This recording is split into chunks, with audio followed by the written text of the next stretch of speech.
Hi everybody, it's Sam from the Animax podcast here, and today we're going to be taking a quick look at the Sonic Generations demo available for the Xbox 360.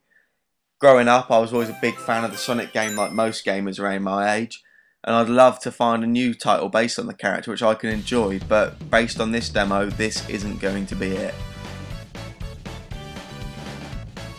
The game is essentially looking back, and as it says Sonic Generations, it goes back to all the classic Sonic games and is reinventing a lot of the levels with the new Sonic 3D style engines, and it's not entirely successful, unfortunately.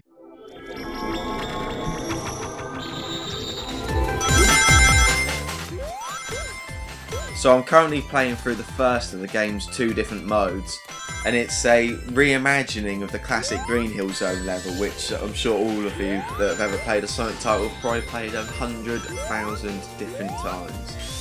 Basically, it's the same classic level with some very slight tweaks, and obviously done with a new graphics engine. The controls are pretty standard, so your left joystick's going to move you, A jumps, and your X does the sort of speed dash. You do have this irritating little circular glowing character who follows you, who more modern Sonic fans will probably be able to tell the name of, but frankly I don't care.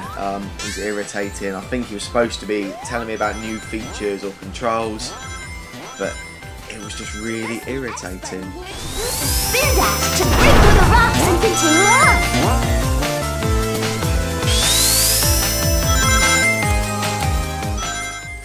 One of my personal biggest problems and gripes with this mode was that the Sonic games have always been about the speed of the character. And obviously with the classic game, you could complete this level in say 30 to 40 seconds, even as a not very good Sonic gamer like myself.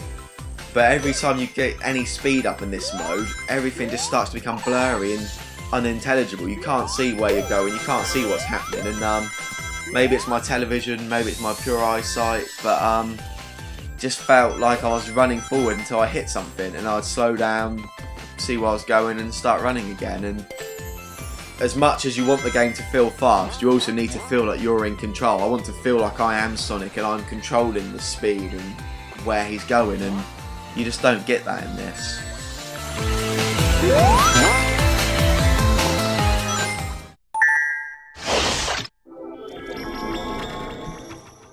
What you're about to see now is the game's other sort of mode or version of each level, which is the reimagining of these classic levels using the more modern Sonic 3D engine, which I personally hate. There's certainly a much better sense of control of the character and be able to see what's going on, but beyond that, the gameplay is just it feels like a children's game. It feels like something on the Wii, to be honest, which is not a compliment actually, because I tend to find Wii gaming to be very just boring and dull. As much as you now have the control of the character you lacked in the other mode, you sort of lose a sense of the speed almost in some ways. The only time you ever get it is, as you're seeing now, when you hold the X button to do the speed dash. The other thing you've just seen there, which I really hate in this mode, is when the camera turns round, it does it fairly unexpectedly at some odd times, and all of a sudden you just come to a halt because you're holding the joystick in one direction and the camera's moved and all the speed's gone, and again you lose that sense of being the world's fastest hedgehog.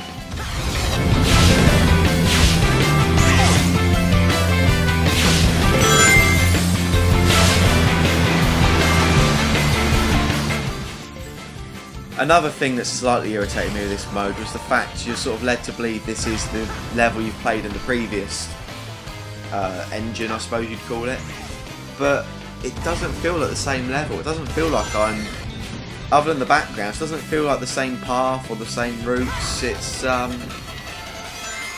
there's just nothing to link the two together. The level's pretty much coming to a close now. Would I recommend this game to anyone? My worst enemies maybe. Kids will probably enjoy it. It's Sonic, it's colourful, it's exciting, it's not overly hard. But there's just no excitement. I couldn't recommend it to any seasoned gamers. There is, for anyone that likes gimmicks, there's a nice 3D mode apparently, but I personally feel that 3D television at home is a gimmick, is overpriced, and is never going to take off, and so I'm not going to be showing you it because I don't own one. As always, you can find us at www.anorakspodcast.com, and we'll see you soon.